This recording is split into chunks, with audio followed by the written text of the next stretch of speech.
Why do we push away the people we care about? Why do we ruin what we love the most? Freud believed it's not a flaw, it's a pattern built in childhood. And until you see it, you'll keep doing it. The child who learned love through absence still chases what retreats. The child who knew only conditional affection still performs for approval, exhausted by the endless dance. Your deepest wounds weren't inflicted by enemies. They came from those who claimed to love you. Those early lessons, written in the language of emotion, become the blueprint for all future connections. You recreate what hurt you, not because you want pain, but because the familiar, even when painful, feels safer than the unknown. The devil you know becomes the devil you choose, again and again. Look at your relationships. The patterns, the familiar arguments, the predictable disappointments, the way you sabotage just as things begin to feel secure. This is what Freud called repetition compulsion, our unconscious drive to replay old traumas, hoping for a different ending. A child trying to rewrite history through new characters. We push away what we most desire. We test until something breaks. We create exactly what we fear. And we do it with a precision that would be admirable if it weren't so devastating. You find partners who confirm your worst suspicions about yourself. You create scenarios that end exactly as you secretly predicted. You orchestrate your own abandonment with the skill of a maestro. The partners change. The jobs change. The cities change. But the story remains eerily consistent. You are the common denominator in this equation of loss. This is not your fault. It never was. Children adapt to survive. You adapted perfectly to an imperfect world. You learned rules of love that were never true. Your mind built defenses against pain that now create it. Your heart learned to anticipate rejection before it could be surprised by it. Your body still carries the weight of words spoken decades ago. Freud understood that we are drawn to recreate our earliest attachments.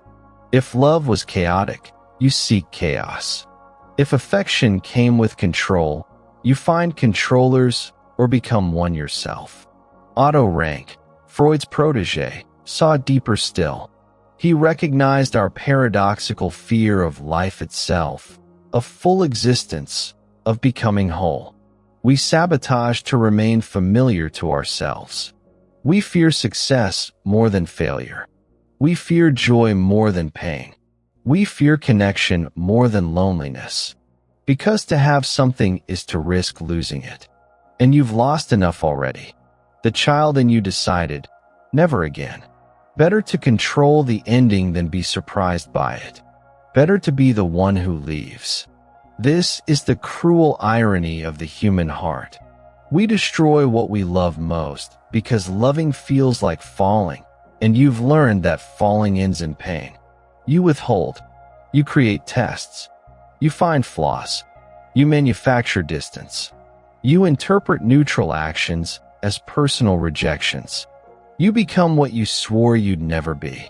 The mind that protected you as a child now prevents you from the very intimacy you crave. The strategies that once saved you now imprison you. Look at your own patterns without judgment. The ways you create precisely what you claim to fear most. The self-fulfilling prophecies you write with such dedication. This is not weakness. This is human. This is adaptation. This is what happens when a child learns that love hurts, or leaves, or comes with impossible conditions. Carl Jung expanded Freud's insight, showing how we project our shadows onto those closest to us. We see in others what we cannot accept in ourselves. The qualities you most despise in partners are often disowned parts of yourself. The behaviors that trigger your deepest rage reflect your deepest wounds. Jung wrote, "Everything that irritates us about others can lead us to an understanding of ourselves.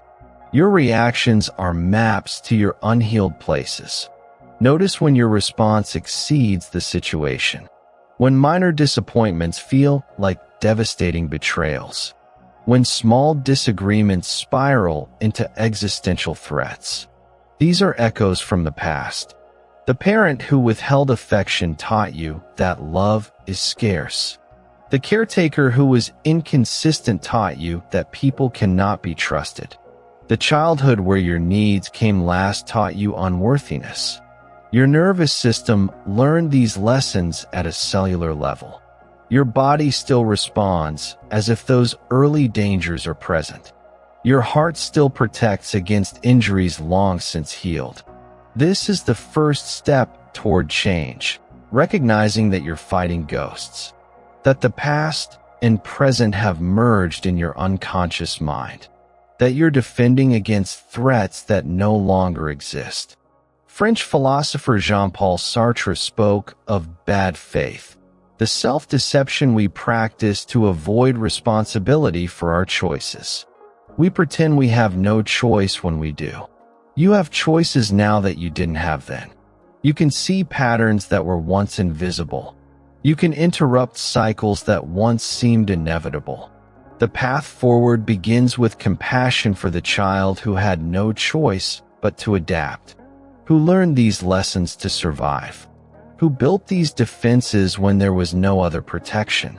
That child did the best they could with limited resources. That child deserves your understanding, not your judgment.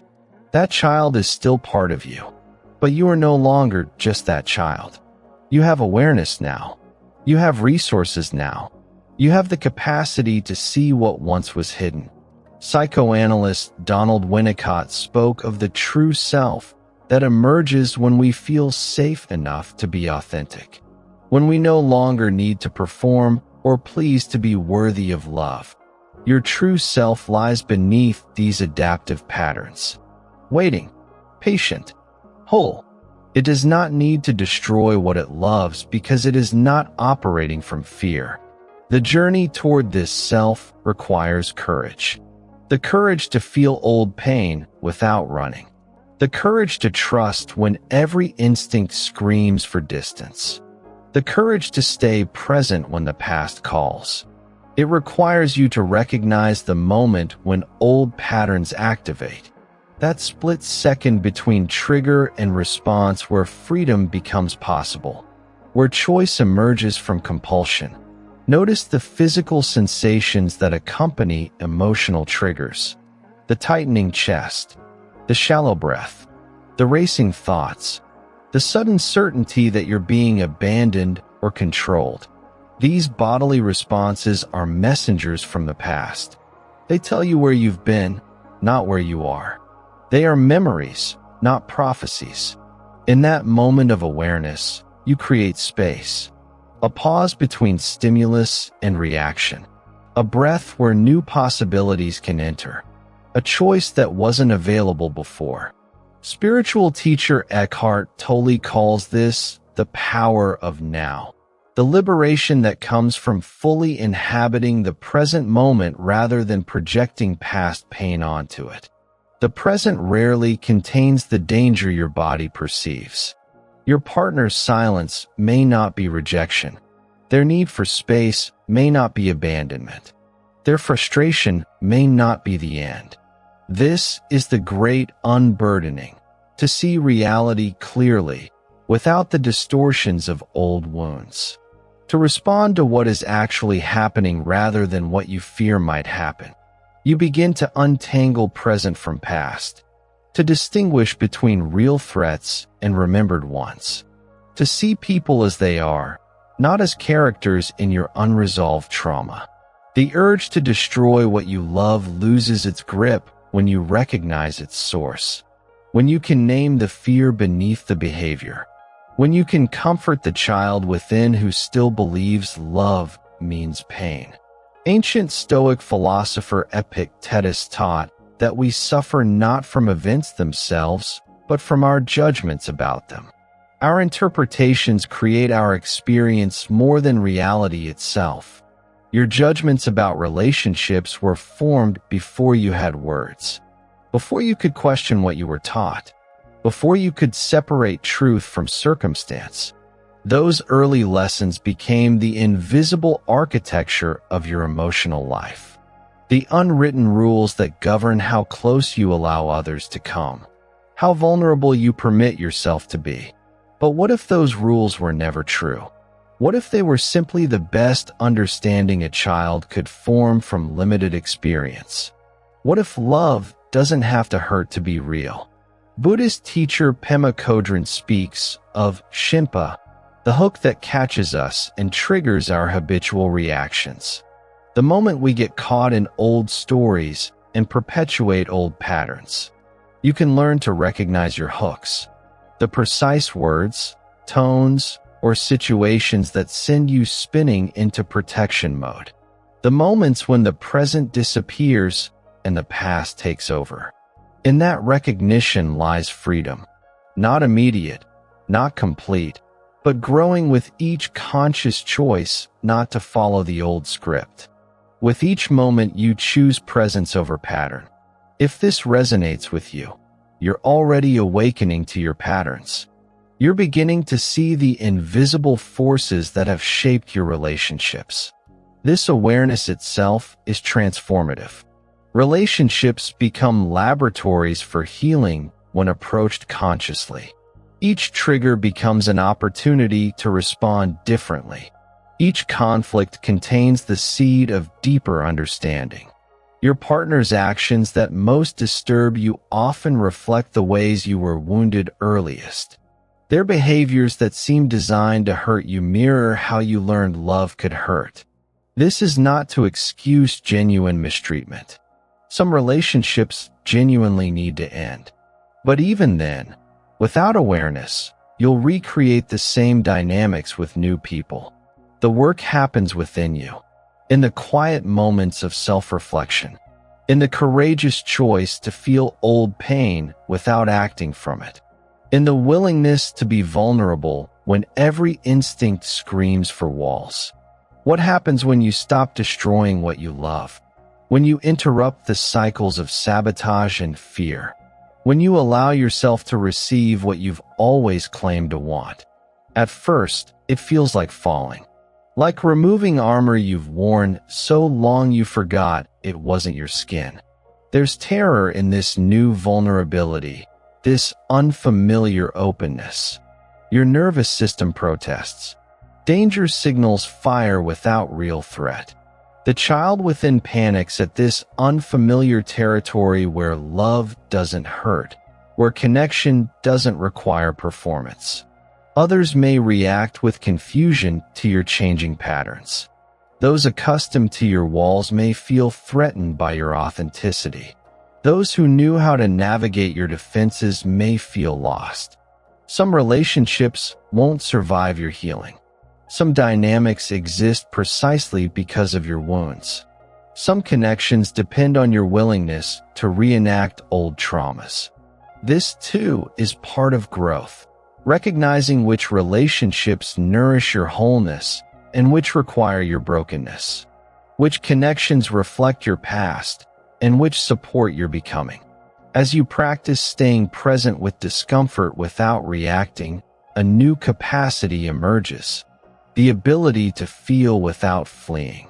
To hear criticism without collapsing. To face fear without sabotaging. This is what psychologists call earned secure attachment. The capacity for healthy intimacy developed not in childhood, but through conscious work as an adult. Hard won, but entirely possible. You begin to create what psychiatrist Murray Bowen called differentiation. The ability to maintain your sense of self while in close relationship with others. To neither merge nor distance when emotions intensify. Your relationships transform not because others change, but because you no longer project the past onto the present. You see people as they are, not as characters in your unresolved story. You discover that love doesn't have to hurt to be real. That vulnerability doesn't always lead to betrayal. that your worth isn't determined by another's ability to see it. The compulsion to destroy what you love loses its grip as you heal the wounds that fueled it. As you comfort the child within who learned these lessons too young, too harshly. French philosopher Albert Camus wrote, "In the midst of winter, I found there was, within me, an invincible summer." Your capacity for love remains intact beneath the layers of protection. Your heart remembers its natural state, open, connected, unafraid. Your true nature emerges as the adaptive patterns fall away. The person you were before the world taught you to fear. This journey has no end point, no perfect resolution. There will still be moments when old patterns emerge. When the past briefly clouds your vision. When fear speaks louder than wisdom. But you'll recognize these moments sooner. You'll recover more quickly. You'll hold yourself with the compassion that was once missing. You'll return to presence with increasing ease. And in this presence, you discover the ultimate paradox, that only by releasing your grip on love can you truly receive it. Only by surrendering control can you experience connection. You no longer need to test what will stay. You no longer need to push away before being left. You no longer need to create what you fear most. The cycle breaks. Not perfectly, not permanently, but meaningfully. The patterns lose their power when exposed to conscious awareness. The compulsion weakens in the light of understanding. What Freud saw was just the beginning, our tendency to recreate our wounds. What lies beyond is our capacity to heal them, to love without destroying, to receive without sabotaging. This is your birthright, to love and be loved without the distortions of old pain, to create relationships that reflect your wholeness rather than perpetuate your wounding. The child who learned that love hurts can become the adult who knows otherwise. The heart that expected betrayal can learn to trust again. The soul that protected itself can risk openness. And in that openness, you find what you've been seeking all along. Not perfect love, but real love. Not a love without challenges, but a love without the shadows of unresolved trauma. This is your journey now.